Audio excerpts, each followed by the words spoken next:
सकाळी Facebook live आले तेव्हा काय प्रकरण होतं ते हॉस्पिटलचं आणि काय गरिबाची पिळवणूक झालेली त्या हॉस्पिटलमध्ये? सर्वप्रथम सर्व समाज बांधवांना नमस्कार. मला आपल्या लोकप्रसिद्ध चॅनलच्या माध्यमातून सर्व छत्रपती संभाजीनगरच्या समाज बांधवांना विनंती करायची आहे की या छत्रपती संभाजीनगरमध्ये अनेक हॉस्पिटल आहेत, अनेक रुग्णालय आहेत, अनेक दवाखाने आहेत. पण ते विनंती मला अशी करायची आहे आपल्या चॅनलच्या माध्यमातून, छत्रपती संभाजीनगरमधील चिश्तिया चौकात सिडकोमध्ये जे मेडिकवर नावाचं हॉस्पिटल आहे, मेडिकवर छत्रपती संभाजीनगरमध्ये आहे, कोणत्या हॉस्पिटल जा पण मेडिकवरला अजिबात जाऊ नका. याचं कारण असं आहे, त्या मेडिकवरमध्ये गोरगरिबाचं ऐकून घ्यायला कोणीच नाही. त्या सर्व हॉस्पिटलचं सेंट्रलाइज हैदराबादमधून ते ऑपरेट करतात.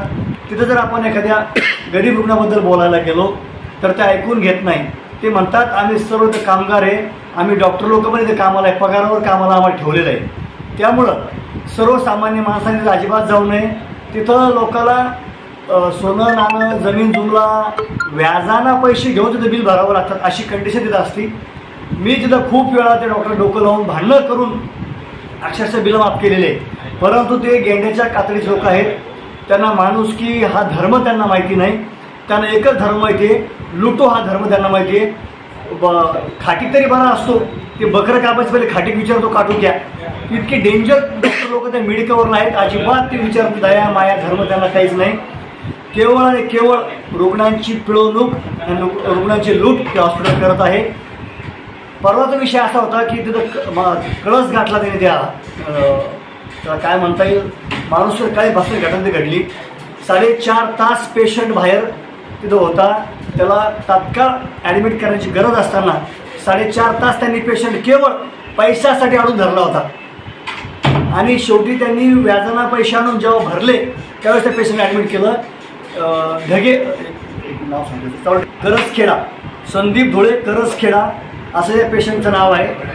तर इतके डेंजर त्यांना दयामाया काही आली नाही. त्यांनी पैसे अगोदर घेतले, नंतर 4.5 तास जो पेशंट हॉस्पिटलच्या बाहेर होता त्याला ॲडमिट केलं. ऑपरेशन केल्यानंतर तात्काळ लगेच पैशाची मागणी केली, पैसे भरत असाल तर पेशंट घेऊन जा म्हटले. तिथं मी गेल्यानंतर ज्यावेळेस तेव्हा मी हॉस्पिटल फोडण्याची धमकी दिली त्यावेळेस तो राईट झाला आणि त्या पेशंटला त्रास दिला नाही. तर माझी पुनश्च एकदा, आपण तिथं काही वारंवार भांडणं करू शकत नाही, कारण हे लोक हाय लेवलचे लोक असतात. आपला लढा हा सर्वसामान्यासाठी आहे. त्यामुळं सर्वसामान्य लोकांनी हा व्हिडिओ आवर्जून बघावा आणि जास्तीत शेअर करावा, कारण तिथं लूटमार व्हायला नको. आणि मेडिकल हॉस्पिटल हे लुटारू हॉस्पिटल आहे, हे रुग्णाला बरं करण्यासाठी नाही तर रुग्णाची लूट करण्यासाठी हॉस्पिटल सुरू झालेलं आहे. एवढं बोलतो आणि थांबतो. आणि पुन्हा एक आव्हान करतो, आपण कुठेही जा, छत्रपती संभाजीनगरमधल्या कोणत्या हॉस्पिटल जा, पण खेड्यापाड्यातून जे डॉक्टर लोक तिथं रेफर करतात की तुम्ही मेडिकलवर जा, तर ते विनाकारण रेफर करत नाही. जो डॉक्टर तुम्हाला मेडिकलवरला पाठवतो त्या डॉक्टरचं कमिशन त्याच्यामध्ये असतं, त्याला म्हणतात कट प्रॅक्टिस.